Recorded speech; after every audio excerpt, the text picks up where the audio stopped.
अस्सलाम वालेकुम स्टूडेंट्स। आज हम जो स्कीम स्टार्ट कर रहे हैं एएम की, that is double side band suppressed carrier. Actually अभी तक हमने जो देखा है वो double side band full carrier है। Double side band full carrier में हमें हमारी कुछ लिमिटेशंस हैं। अच्छा, आप सबसे पहले आप ये देख लें कि हमारे जो कम्युनिकेशन रिसोर्सेज होते हैं उनमें दो मेन रिसोर्सेज हैं। एक हमारी ट्रांसमिटेड पावर होती है और दूसरी चैनल बैंडविड्थ। हमारा जो मेन टास्क होता है किसी भी सिस्टम को डिज़ाइन करते हुए या कोई भी स्कीम सेलेक्ट करते हुए, वो यही है कि हम अपनी पावर को और बैंडविड्थ को एफिशिएंटली यूज़ कर सकें। अब अगर हम double side band full carrier में देखें तो AM is wasteful of transmitted power, क्योंकि हमें पता है कि double side band full carrier में हमारे पास साइड बैंड्स भी ट्रांसमिट हो रहे होते हैं और उसके साथ साथ फुल कैरियर भी ट्रांसमिट होता है। अब फुल कैरियर के ट्रांसमिट करने का ये मकसद है, मतलब है कि हम अपनी पावर को वेस्ट कर रहे हैं, क्योंकि कैरियर में कोई भी इंफॉर्मेशन नहीं होती है। इंफॉर्मेशन हमारी साइड बैंड्स में होती है, जिसकी वजह से अब जब हम कैरियर को एक एडिशनल सिग्नल को ट्रांसमिट करेंगे तो it will result in loss of transmitted power. अगर हम दूसरा डिसएडवांटेज देखें double side band plus carrier का, तो it is wasteful of channel bandwidth also. Channel bandwidth के वेस्ट कैसे होता है? As per transmission of information is concern only one band is necessary. अगर हम आप देखें, इसका मतलब है कि हमारी इंफॉर्मेशन जो होती है बेसिकली वो सिर्फ एक बैंड में जा रही होती है। मतलब अगर ये मेरा एम ऑफ ओमेगा है तो मेरे लिए जो इम्पोर्टेंट बैंड है वो ज़ीरो से डब्ल्यू है। नेगेटिव फ्रीक्वेंसी माइनस डब्ल्यू से ज़ीरो भी रेपिटेटिव ही फ्रीक्वेंसीज़ हैं। तो मेरी मेन इन्फॉर्मेशन जो है वो एक ही सिंगल बैंड में जा रही है, वो या तो लोअर साइड बैंड हो या फिर अपर साइड बैंड हो। अब इसमें यह है कि लेकिन मुझे एएम में डबल साइड बैंड ट्रांसमिट करने पड़ते हैं। मुझे अपर साइड बैंड भी ट्रांसमिट करना पड़ रहा है और लोअर साइड बैंड भी ट्रांसमिट करना पड़ रहा है। इसका जिसकी वजह से एएम की जो ट्रांसमिशन बैंडविड्थ है वो 2W हो जाती है। मतलब अगर मैसेज सिग्नल की बैंडविड्थ W है तो मुझे एएम सिग्नल को ट्रांसमिट करने के लिए 2W चाहिए, which is again waste of my channel bandwidth. So it means कि अगर मैं एएम की बात करूं तो इस वक्त मुझे दो प्रॉब्लम्स एएम में फ़ेस करने पड़ते हैं। एक तो मेरी पावर भी, ट्रांसमिशन पावर जो है वो भी लॉस होती है because of transmission of carrier along with the side bands. और दूसरी तरफ मेरी चैनल बैंडविड्थ की अगर बात की जाए तो मैं चैनल बैंडविड्थ जो है उसको भी वो भी मेरी लॉस हो रही है, क्योंकि मुझे सिंगल साइड बैंड नहीं मैं ट्रांसमिट कर रही बल्कि I have to transmit two bands और double side bands, which means कि मेरी बैंडविड्थ जो है सेम इंफॉर्मेशन मेरी 2W के साथ ट्रांसमिट हो रही है। अब इसका अगर हम सोल्यूशन देखें तो सोल्यूशन ये है कि हम double side band suppressed carrier में क्या करते हैं कि जो कैरियर है उसको सप्रेस कर देते हैं, और इस सप्रेशन का जो बेनिफिट होता है वो हमें मिलता है कि हम ट्रांसमिशन पावर को सेव कर लेते हैं। तो जो सोल्यूशन ऑब्वियसली जो double side band suppressed career है उसमें भी डबल साइड बैंड जा रहे हैं, तो ये जो दो प्रॉब्लम्स हैं इनमें से एक प्रॉब्लम हम ओवरकम कर सकते हैं with the help of double side band suppressed career, क्योंकि अब हम कैरियर को ट्रांसमिट नहीं करेंगे जिसकी वजह से हमारी ट्रांसमिशन पावर सेव हो जाएगी। लेकिन जो चैनल बैंडविड्थ है वो डबल साइड बैंड के सिनेरियो में भी हमें 2W ही मिलेगी। अब अगर हम ब्लॉक डायग्राम की बात करें डबल साइड बैंड की, तो डबल साइड बैंड में हमारे पास मैसेज सिग्नल है M of T, which is low frequency signal और मॉड्यूलेटिंग सिग्नल और बेस बैंड सिग्नल, और दूसरी तरफ हमारे पास है सी of T, which is high frequency signal और कैरियर सिग्नल। ये दोनों सिग्नल जो हैं प्रोडक्ट मॉड्यूलेटर की इनपुट में जाते हैं और उसकी आउटपुट पे हमें double side band suppressed carrier मिल जाता है। तो ये हमारी बेसिकली ब्लॉक डायग्राम है for to represent double side band suppressed carrier. यहाँ पे हमें सिर्फ एक प्रोडक्ट मॉड्यूलेटर चाहिए। प्रोडक्ट मॉड्यूलेटर इन दोनों को सिग्नल्स को मल्टीप्लाई कर देता है। This simple multiplication results in double side band suppressed carrier signal. अब अगर मैं, जैसे मैंने आपको लास्ट टाइम भी बताया था कि हमें मैथमेटिकल एक्सप्रेशन और ग्राफिकल रिप्रेजेंटेशन इन दोनों को टाइम डोमेन में भी देखना है और फ्रीक्वेंसी डोमेन में भी देखना है। ठीक है, तो अब हम आ जाते हैं कि टाइम डोमेन मैथमेटिकल एक्सप्रेशन जो कि double side band suppressed career के लिए यूज़ होता है, उसमें एस ऑफ टी क्या है, मतलब इसके हिसाब मतलब यहाँ ब्लॉक डायग्राम से अगर हम देखें तो हमारी क्या इक्वेशन बनती है कि M of T multiplying with C of T which is equal to S of T. So मैंने यहाँ पे यही लिखा है, S of T is equal to M of T into C of T. अब सपोज कर लिया कि हमारा कैरियर सिग्नल जो है वो A C cos omega C T है। अब जब ये कैरियर सिग्नल की वैल्यू जो वैल्यू है वो आप इक्वेशन में पुट करेंगे तो हमें A M double sideband suppressed carrier signal मिल जाएगा M of T into A C cos omega C T. अब हम आ जाते हैं इसकी ग्राफिकल रिप्रेजेंटेशन पे जो कि टाइम डोमेन में है। अब एम ऑफ टी हमें पता है कि this is low frequency signal, ठीक है। अब मैंने सपोज कर लिया कि इसका मैक्सिमम एम्पलीट्यूड +1 था और मिनिमम एम्पलीट्यूड -1 है। सी ऑफ टी हमारा कैरियर सिग्नल है और सी ऑफ टी में हमारे पास number of cycles per second जो है वो ज़्यादा है as compare to M of T, और इसका भी एम्पलीट्यूड जो है हम वो 1 और -1 के दरमियान में एज्यूम कर रहे हैं। अब डबल साइडबैंड सप्रेस्ड कैरियर में क्या हो रहा है, सिंपल इन दोनों सिग्नल्स की मल्टीप्लिकेशन हो रही है क्योंकि ये दोनों सिग्नल प्रोडक्ट मॉड्यूलेटर में से पास हो रहे हैं और एज अ रिज़ल्ट हमें डबल साइडबैंड सप्रेस्ड कैरियर मिल रहा है। अब जब ये +1 जो है ये बेसिकली 1 और -1 के साथ मल्टीप्लाई होगा और ये हमारा एनवेलप इस तरीके से डबल साइड बैंड का मिल जाएगा। अब आप यहाँ पे देखें कि जो हमारा सिग्नल है उसकी शेप जो है, मतलब मॉड्यूलेटरी सिग्नल की शेप मैसेज सिग्नल के अकॉर्डिंग है, लेकिन जो आपका जो फ्रीक्वेंसी है वो कैरियर सिग्नल के अकॉर्डिंगली है।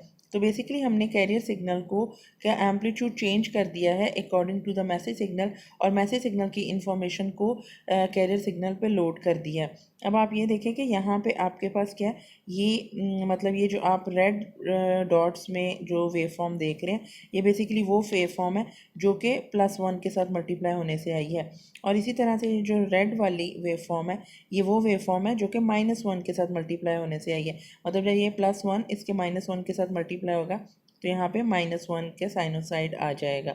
तो इस तरीके से हमारा एनवेलप आ जाएगा, और ये बेसिकली सिंपल दोनों सिग्नल्स की मल्टीप्लिकेशन है। जो इम्पोर्टेंट चीज़ यहाँ पे ये है कि जब भी आपका signal m of t one they undergoes phase, मतलब हमारा जो एनवेलप है यहाँ पे फेज़ रिवर्स हो रहा होता है, क्योंकि अगर आप देखो तो यहाँ पे फेज़ मतलब यहाँ पे सिग्नल को नीचे जाना चाहिए था, लेकिन इस पॉइंट पे सिग्नल दोबारा से पॉजिटिव साइड पे चला गया, मतलब वो पॉजिटिव पे आ रहा था और ज़ीरो क्रॉसिंग पे उसे नेगेटिव में एंटर होना था, लेकिन वो यहाँ पे इस पॉइंट पे दोबारा से पॉजिटिव में चला गया। तो इसको हम टाइम डोमेन में फेज़ रिवर्सल कहते हैं। सिमिलरली यहाँ पे भी सिग्नल पॉजिटिव साइड से आ रहा था और उसको नेगेटिव में मूव करना था, लेकिन वो पॉजिटिव साइड पे दोबारा से चला गया। तो ये शो कर रहा है कि दिस इज़ फेज़ रिवर्सल। और अगर आप देखो तो ये फेज़ रिवर्सल किन पॉइंट्स पे है, जब हमारा मैसेज सिग्नल का एम्पलीट्यूड जो है वो ज़ीरो को क्रॉस करता है, मतलब यहाँ से जब उसने ए पॉइंट जो कि हमारा ज़ीरो क्रॉसिंग पॉइंट है उसको क्रॉस किया तो यहाँ पे फेज़ रिवर्स आया। इसी तरह से जब बी को क्रॉस किया which is again zero crossing point for m of t, तो यहाँ पे हमारे पास फेज़ रिवर्सल आ गया। And this phase reversal is basically 180 degrees phase shift, और ये कहाँ पे आएगा, whenever m of t has zero crossing. अब हम आ जाते हैं कि फ्रीक्वेंसी डोमेन मैथमेटिकल एक्सप्रेशन। अब सबसे पहले टाइम डोमेन देख लेते हैं। टाइम डोमेन में एस ऑफ टी क्या है, M of T into C of T, और यहाँ पे A C M of T cos omega C T है। अब आपने इस इक्वेशन का फोरियर ट्रांसफॉर्म लेना है, तो हम देखें यहाँ पे क्या आ गया है, Fourier transform of S of T और Fourier transform of A C M of T cos omega C T. अब कॉज ओमेगा सी टी को हम एक्सपोनेंशियल्स में ब्रेक कर देंगे और हमारे पास यहाँ पे M of T multiply with E raise to power J omega C T आ जाएगा। टू की पावर मतलब टू की जो डिनोमिनेटर में था वो कांस्टेंट होने की वजह से ब्रैकेट से बाहर चला जाएगा। इसी तरह से यहाँ पे plus A C by two Fourier transform of M of T E raise to power -j omega C T आ जाएगा। अब आप ये देखो कि अगर एम ऑफ टी का Fourier transform M of omega है, तो जब M of T time domain में एक्सपोनेंशियल से मल्टीप्लाई होगा तो फ्रीक्वेंसी डोमेन में यहाँ पे शिफ्टिंग आ जाएगी और एम ऑफ ओमेगा शिफ्ट होके m of omega minus omega c हो जाएगा, और जब यहाँ पे एक्सपोनेंशियल -j ओमेगा सी टी होगा तो एम ऑफ टी जो है M of omega plus omega c हो जाएगा। तो इन शॉर्ट हमारे पास एस ऑफ ओमेगा जो कि फोरियर ट्रांसफॉर्म है एस ऑफ टी का, उसकी इक्वेशन बन जाएगी A C by two M of omega minus omega C plus A C by two M of omega plus omega सी। तो इस तरह से बेसिकली हमने टाइम डोमेन एक्सप्रेशन को फ्रीक्वेंसी डोमेन एक्सप्रेशन में लिख दिया और ये शो कर रहा है कि हमारा एम ऑफ ओमेगा जो हमारा मैसेज सिग्नल था वो शिफ्ट होगा, मतलब मैसेज सिग्नल का जो स्पेक्ट्रम था वो ओमेगा सी और माइनस ओमेगा सी पे शिफ्ट हो जाएगा और उसका एम्पलीट्यूड जो है वो 1/2 मतलब हाफ हो जाएगा। अब हम आ जाते हैं फ्रीक्वेंसी डोमेन ग्राफिकल रिप्रेजेंटेशन की तरफ। अब आप देखें कि S of T time domain में M of T into C of T है और ये क्या बन जाता है A C M of T into cos omega C T. अब इसी एक्सप्रेशन को जब हमने फ्रीक्वेंसी डोमेन में लेके गए तो ये बन गया s of omega a C by two M of omega minus omega C plus A C by two M of omega plus omega c. अब हम ये सपोज कर लेते हैं कि एम ऑफ ओमेगा जो हमारा मैसेज सिग्नल है उसका स्पेक्ट्रम माइनस डब्ल्यू से डब्ल्यू के दरमियान में है, सेंटर फ्रीक्वेंसी ज़ीरो है। तो ये हमारा एम ऑफ ओमेगा हो गया इसका स्पेक्ट्रम मैसेज सिग्नल का। अब आपको ये पता है कि सी ऑफ डब्ल्यू मतलब सी ऑफ टी क्या था, ये आपका ए सी कॉज ओमेगा सी टी था। अब अगर इसका मैं फोरियर ट्रांसफॉर्म लूँ तो मेरे पास स्पेक्ट्रम क्या बन जाता है, pi del of omega minus omega C plus del of omega plus omega सी। तो बेसिकली दो इम्पल्सेस आ रही हैं, एक ओमेगा सी पे है जिसका एम्पलीट्यूड कह लें पाए है और दूसरी इम्पल्स माइनस ओमेगा सी पे है और उसका एम्पलीट्यूड भी पाए है। अब जब फ्रीक्वेंसी डोमेन में ये दोनों बेसिकली क्या होंगे, कन्वॉल्व होंगे, तो हमारे पास ये एम ऑफ ओमेगा एक दफ़ा ओमेगा सी के साथ कन्वॉल्व होगा और यहाँ पे आपको एक स्पेक्ट्रम मिलेगा और उसके बाद एम ऑफ ओमेगा इस इम्पल्स के साथ जब कन्वॉल्व होगा तो यहाँ पे आपको स्पेक्ट्रम मिल जाएगा।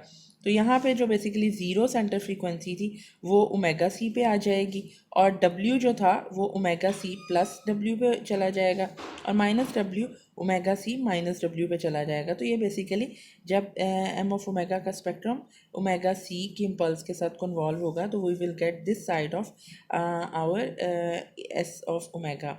ठीक है, और जब यही एम ऑफ ओमेगा इस फ्रीक्वेंसी के साथ इस इम्पल्स के साथ कन्वॉल्व होगा तो आपके पास क्या आ जाएगा, ये ज़ीरो जो है ये माइनस ओमेगा सी पे शिफ्ट हो जाएगा और ओमेगा सी और दिस माइनस ओमेगा डब्ल्यू जो है ये आपका minus omega c minus W जो है ये आ जाएगा और यहाँ पे आपके पास माइनस का साइन आ जाएगा और ओमेगा सी प्लस डब्ल्यू आ जाएगा और यहाँ पे माइनस आ जाएगा। तो इस तरीके से ये इसके बारे में एक्सप्लेनेशन जो थी वो आपके लास्ट लेक्चर में भी थी। तो और जहाँ पे एम्पलीट्यूड क्या आएगा, ये अगर मैं कहूँ कि जी ये आपका ए सी बाई टू हाफ हो जाएगा एम और ए पाए ए सी जो है ये आपका कैरियर से आ जाएगा। तो बेसिकली आपका जो भी एम्पलीट्यूड होगा वो टू से डिवाइड हो जाएगा। ओमेगा सी से लेके अब यहाँ पे देखो अपर साइड बैंड आएगा और लोअर साइड बैंड आएगा। ओमेगा सी से लेके ओमेगा सी प्लस डब्ल्यू या माइनस ओमेगा सी से लेके माइनस डब्ल्यू प्लस ओमेगा सी प्लस डब्ल्यू, मतलब ये आपकी यहाँ पे भी ये अपर साइड बैंड होगा और ये आपका ये अपर साइड बैंड होगा। तो इसी तरह से आपका लोअर साइड बैंड है ओमेगा सी से लेके ओमेगा सी माइनस डब्ल्यू तक या माइनस ओमेगा सी से लेके minus W minus omega c minus W तक। तो ये आपका अपर साइड बैंड और लोअर साइड बैंड की रेंज होगी with respect to positive side of spectrum and negative side of spectrum. अगर हम ट्रांसमिशन बैंडविड्थ की बात करें तो अपर साइड बैंड को लोअर साइड बैंड में से आपने ट्रांसमिट कर रहे हैं, यहाँ पे हम सिर्फ एक साइड ले रहे हैं स्पेक्ट्रम की, दोनों नहीं ले रहे, तो हमारे पास 2W आ जाएगा। तो transmission bandwidth to transmit one band और डबल साइड बैंड मतलब अपर साइड बैंड और लोअर साइड बैंड को एक साइड पे ट्रांसमिट करने के लिए हमें 2W ट्रांसमिशन बैंडविड्थ चाहिए। तो ये बेसिकली आपका स्पेक्ट्रम है। अब अगर इस एम ऑफ ओमेगा की शेप कुछ भी हो सकती है, इस वक्त हमने ये सपोज किया, सपोज ये आपका इस तरीके से आ जाए तो भी आपका सिग्नल की जो पॉइंट्स हैं वो इसी तरह से कैलकुलेट होंगे अपर साइड बैंड के और लोअर साइड बैंड के। अब हम आ जाते हैं कि हमने डीमॉड्यूलेशन कैसे करनी है double side band suppressed career की। तो double side band suppressed career की डीमॉड्यूलेशन का जो मेथड है वो कोहेरेंट और सिंक्रोनस डिटेक्शन है। एएम की डीमॉड्यूलेशन में आपने देखा था कि कोहेरेंट और सिंक्रोनस डिटेक्शन क्या होती है।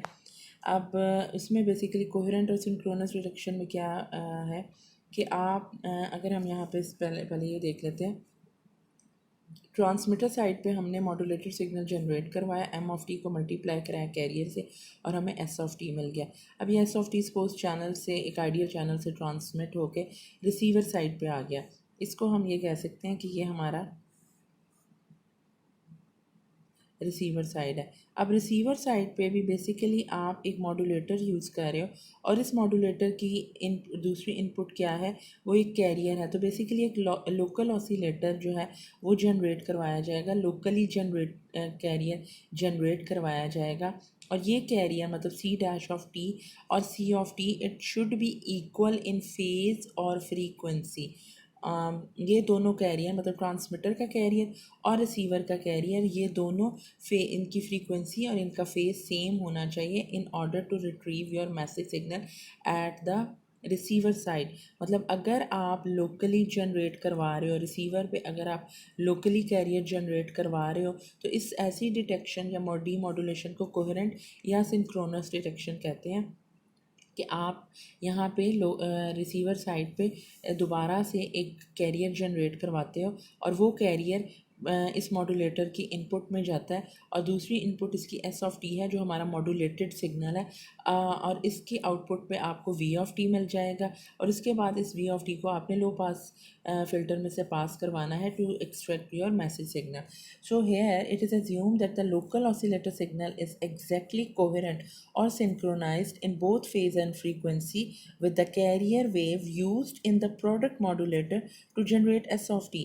यही बात है कि जी यहाँ पे आपने लोकली कैरियर जनरेट करवाना है और this locally generated carrier should be equal और it should be synchronized in both phase and frequency with the carrier that is generated at the transmitter side to generate S of t। तो basically transmitter side का carrier और receiver side का carrier it should be synchronize, that's why such kind of demodulation is called coherent और synchronous demodulation और detection. तो ये basically आपकी synchronous demodulation है। अब इसके बाद क्या होगा कि L P F is use to eliminate all unwanted frequency components. यहाँ पे जो हम एल पी एफ यूज़ कर रहे हैं ये एल पी एफ जो है सारे अनवांटेड फ्रीक्वेंसी कंपोनेंट्स को ब्लॉक कर देगा। अब हम थोड़ी सी मैथमेटिक्स पे आ जाते हैं कि डीमॉड्यूलेशन कैसे वर्क करती है।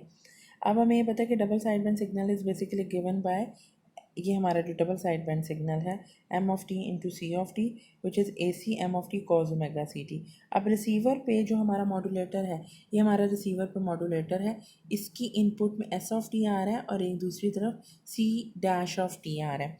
ठीक है, तो यहाँ पे क्या है, एक आपका रिसीवर साइड पे क्या आ रहा है एस ऑफ टी और ये आपका सी डैश ऑफ टी आ रहा है which is equal to v of t. तो वी ऑफ टी हमारी आउटपुट है बेसिकली एस ऑफ टी और सी डैश ऑफ टी के मल्टीप्लाई जब हम करेंगे प्रोडक्ट मॉड्यूलेटर में से पास करवाएंगे तो we will get v of T which is output of this product modulator. अब यहाँ पे देखें वही बात मैं दोबारा से इक्वेशन मैंने लिखी है। ठीक है, तो वी ऑफ टी क्या है, हमारी प्रोडक्ट मॉड्यूलेटर की आउटपुट है और प्रोडक्ट मॉड्यूलेटर के इनपुट में क्या है एस ऑफ टी और सी डैश ऑफ टी जो कि एक दूसरे से मल्टीप्लाई हो रहा है। अब हम इसकी वैल्यूज़ लिख देते हैं। एस ऑफ टी क्या है, A C M of T cos omega C T है और सी डैश ऑफ टी क्या है, A C dash cos omega C T. अब ये हमारा एस ऑफ टी है, ये S C dash of T है। अब जब ये दोनों कॉस मल्टीप्लाई होंगे तो we will get cos square omega C T और ये ए C into A C dash, ये ए C into A C dash हो जाएगा, एम ऑफ टी आपके पास आ जाएगा और कॉस कॉस से मल्टीप्लाई होकर कॉस स्क्वायर ओमेगा सी टी आ जाएगा। अब यहाँ पे आपको पता है कि cos square omega C T one plus cos two omega C T by two के इक्वल होता है। तो यहाँ पे A C dash M of T by two आ जाएगा और A C dash M of T by two into cos two omega C T है। अब इसके बाद आप जब इन दोनों इस सिग्नल को लो पास फिल्टर में से पास करवाएंगे तो ये आपका हाई फ्रीक्वेंसी कंपोनेंट है या बैंड, तो हमारा जो लो पास फिल्टर है वो इस हाई फ्रीक्वेंसी सिग्नल को रिमूव कर देगा और दूसरी तरफ ये सिग्नल एम ऑफ टी पे बेस कर रहा है। तो एम ऑफ टी जो है वो लो फ्रीक्वेंसी सिग्नल है तो it will be allowed by L P F to pass, whereas this side of the equation will be blocked because of high frequency component present in this signal। तो हमारे पास we not of T जो कि हमारी L P F की output है, at the output side of L P F we will get A C into A C dash by two into M of T. A C into A C dash by two ये आपका basically amplitude है, लेकिन जो मेरा main signal था M of T, मैंने उसको extract कर लिया। तो इस तरीके से आपकी डीमॉड्यूलेशन एक्ट करती है कि हम जब सिंक्रोनस डिटेक्शन करते हैं और अपने मॉड्यूलेटेड सिग्नल को दोबारा से कैरियर के साथ मल्टीप्लाई कराते हैं, प्रोडक्ट मॉड्यूलेटर में से पास करवाते हैं, तो हमें इस कंपोनेंट और उसके बाद जो आपके पास आउटपुट आती है उसको एलपीएफ में से पास करवाते हो, तो आपका हाई फ्रीक्वेंसी कंपोनेंट्स ब्लॉक हो जाते हैं और आपके लो फ्रीक्वेंसी कंपोनेंट्स एलपीएफ में से पास होते हैं और हमें अपना मैसेज सिग्नल जो है वो दोबारा से रिसीवर साइड पे रिट्रीव हम कर लेते हैं। अब इस पॉइंट पे आपको मैं एक रीडिंग असाइनमेंट दे रही हूँ। आपने generation of double side band suppressed career bye ring modulator जो है इसकी वर्किंग को अंडरस्टैंड करना है। ये आपकी पेज जो आपकी बुक है 4th एडिशन, उसका पेज 149 है। तो आपने इसको जाके इसके सर्किट को देखना है और फिर उसमें अंडरस्टैंड करना है कि कैसे डायोड्स की वर्किंग से आपका सिग्नल जो है ये डबल साइडबैंड सप्रेस्ड कैरियर जो है उसको जनरेट किया जाता है। मैं रिंग मॉड्यूलेटर जो है वो basically double sideband suppressed career की जनरेशन के लिए यूज़ हो रहा था। तो आपने इसकी वर्किंग को अंडरस्टैंड करना है और ये वर्किंग जो है आपके बुक के पेज 149 पे प्रेजेंट है। अब हम आ जाते हैं अपनी थर्ड मॉड्यूलेशन स्कीम की तरफ, which is quadrature amplitude modulation. इसको क्वाम भी कहते हैं। It is also known as bandwidth efficient scheme. अगर क्योंकि हमने देखा था कि डबल साइडबैंड सप्रेस्ड कैरियर जो था वो बैंडविड्थ एफिशिएंट नहीं था, बिकॉज हमें इंफॉर्मेशन को सेंड करने के लिए, मतलब डब्ल्यू इंफॉर्मेशन को ट्रांसमिट करने के लिए 2W बैंडविड्थ रिक्वायर्ड है। तो QAM is considered as a bandwidth efficient scheme because it sends two messages over the same bandwidth of 2W। अभी तक हमने W टू डब्ल्यू में, मतलब अगर हमारे मैसेज सिग्नल की बैंडविड्थ जो थी W थी, तो उसके लिए हमें ट्रांसमिशन बैंडविड्थ चाहिए थी 2W। अभी तक हमने ये देखा था, ये हमारा double side band suppressed career का पार्ट था।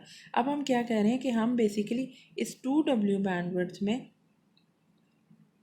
टू मैसेजेस सिग्नल जो हैं उनको सेंड करने लगे हैं। सो दिस इज़ क्वाम कि आपने 2W में, पहले 2W में हमारा सिर्फ एक मैसेज सिग्नल जा रहा है, लेकिन अब हम 2W में दो मैसेजेस को ट्रांसमिट कर सकते हैं। मतलब हम अपनी अगर सर्किट को थोड़ा सा अमेंड कर लें, then we are able to transmit two messages within 2W bandwidth. So QAM enables two double sideband suppressed carrier waves using two independent message signals M1 and M2 of T। मतलब आप अब एक double sideband suppressed carrier wave transmit नहीं करेंगे, बल्कि आप two double sideband suppressed carrier waves transmit करोगे। और एक transmit double sideband suppressed carrier में M1 ऑफ टी होगा और फिर M2 ऑफ टी। मतलब हमारे पास दो मैसेज सिग्नल्स आ जाएंगे और इन दोनों मैसेज सिग्नल्स को आप with the help of double side band suppressed career आप ट्रांसमिट करोगे। और उसके लिए तो इस तरीके से क्वाम की मदद से हम लोग दो मैसेज सिग्नल्स को ट्रांसमिट कर सकते हैं और हर एक मैसेज सिग्नल जो है वो मॉड्यूलेट होगा डबल साइड बैंड कैरियर से और दूसरा मैसेज सिग्नल भी मॉड्यूलेट होगा double side band suppressed career से।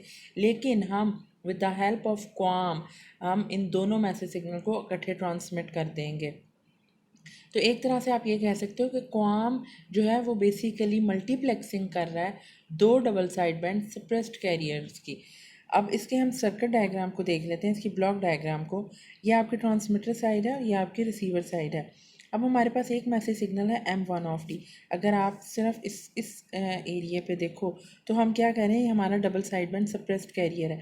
आपके पास ये M1 ऑफ टी है और यहाँ से आपके पास कॉज ओमेगा सी टी कैरियर जनरेट हो रहा है, ये प्रोडक्ट मॉड्यूलेटर में जा रहे हैं और यहाँ पे आपको M1 ऑफ टी और कॉज ओमेगा सी टी मिल रहा है। तो बेसिकली ये आपका एक single double side band suppressed career है। अब अगर आप ये अपर ब्रांच होगी, अब लोअर ब्रांच में भी हम बेसिकली एक और double side band suppressed carrier generate करवा रहे हैं। ये ही कैरियर कॉज ओमेगा सी टी जो है -π/2 एक फेस शिफ्टर में से पास होगा और आपको यहाँ पे एक दूसरा कैरियर मिल जाएगा जो कि साइन ओमेगा सी टी है। अब मतलब हमने एक ही सिंगल कैरियर सिग्नल को फेस शिफ्टर में से पास करवा के एक दूसरा कैरियर सिग्नल जनरेट कर लिया। अब ये कैरियर सिग्नल जो है M2 of M2 of T की मॉड्यूलेशन के लिए यूज़ होगा।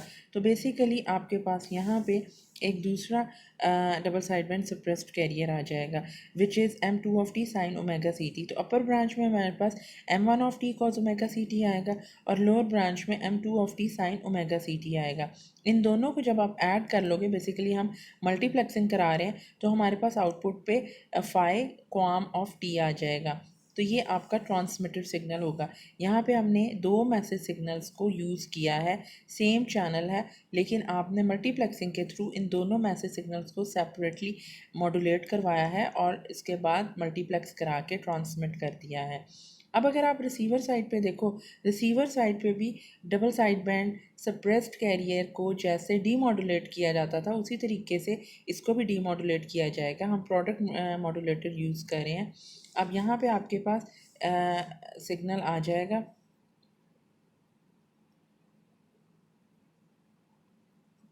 ठीक है, ये आपके पास मॉड्यूलेटर सिग्नल आ जाएगा। प्रोडक्ट मॉड्यूलेटर में से जाएगा, यहाँ पे हमारे पास कैरियर आ जाएगा। सो this is basically synchronous detection. अब यहाँ पे आपके पास प्रोडक्ट मॉड्यूलेटर की आउटपुट X1 of T होगी। इसको आप LPF से पास करवाओगे, अनवांटेड फ्रीक्वेंसीज ब्लॉक हो जाएंगी और फिर आपको X1 of dash मिल जाएगा which will be equal to M1 of T। और इसी तरह से लोअर ब्रांच में क्या होगा कि 2 cos ओमेगा सी टी को आप फेस शिफ्टर में से पास करवाओगे, आपको कैरियर मिलेगा। ये कैरियर आपका फाई क्वाम ऑफ टी के से डीमॉड्यूलेट होगा या प्रोडक्ट मॉड्यूलेटर में से दोनों पास होंगे, तो X2 of T मिल जाएगा। इस X2 of T को आप LPF में से पास करवाओगे और आपको X2 dash of T into which is equal to M2 of T मिल जाएगा। अब हम ये देख लेते हैं कि जी हमें मॉड्यूलेशन साइड पर क्या मिला था, M1 of T cos omega C T plus M2 of T sine omega C T. तो ये हमारी मॉड्यूलेशन की आउटपुट थी जिसको हमने ट्रांसमिट किया था। अब अगर हम रिसीवर साइड पे देखें तो अपर ब्रांच में क्या हो रहा है, ये जो मॉड्यूलेटेड सिग्नल है ये मल्टीप्लाई हो रहा है 2 cos ओमेगा सी टी के साथ, जो कि सिंक्रोनस डिटेक्शन है। हमने इसकी वैल्यू पुट कर दी है, यहाँ पे 2 जो था साइड पे चला गया और यहाँ पे हमारे पास cos ओमेगा सी टी आ गया। तो अब हम क्या कह रहे हैं कि उस cos ओमेगा सी टी को हमने यहाँ पे मल्टीप्लाई करा दिया, तो यहाँ पे हमें M1 of T cos square omega C T मिल गया plus M2 of T sine omega C T cos omega C T आ गया। तो ये आपके पास जब कैरियर जो था बाहर ब्रैकेट के, वो जब अंदर मल्टीप्लाई हुआ तो आपके पास इस तरीके से इक्वेशन बन गई। अब जब आप इसको सॉल्व करोगे, यहाँ पे आप प्रोडक्ट टू सम के फार्मूलाज लगाओगे या इसके स्क्वायर के फार्मूलाज लगाओगे, ट्रिग्नोमेट्रिक फार्मूलाज लगाओगे, तो हमारे पास जो एंड में इक्वेशन आएगी it will be equal to M1 of T plus M1 of T cos 2 omega C T. यहाँ से आपको मिल जाएगा क्योंकि ये ब्रेक होगा 1 प्लस cos 2 ओमेगा सी। तो यहाँ पे आपके पास M2 of T sine 2 omega C T में, मतलब ये टर्म जो है ये साइन 2 ओमेगा सी टी में कन्वर्ट हो जाएगी, ये टर्म ब्रेक हो जाएगी 1 plus cos 2 omega C T by 2 में। तो 2 से कैंसिल आउट हो जाएगा, यहाँ पे M1 of T आ जाएगा। ये भी आपकी हाई फ्रीक्वेंसी अनवांटेड टर्म हो जाएगी और ये भी हाई फ्रीक्वेंसी अनवांटेड टर्म होगी। अब ये सिग्नल जब ओवरऑल LPF में से पास होगा तो ये टर्म भी आपकी रिमूव हो जाएगी LPF से, ये टर्म भी आपकी LPF से रिमूव हो जाएगी और सिर्फ ये मैसेज सिग्नल जो है LPF से पास होगा।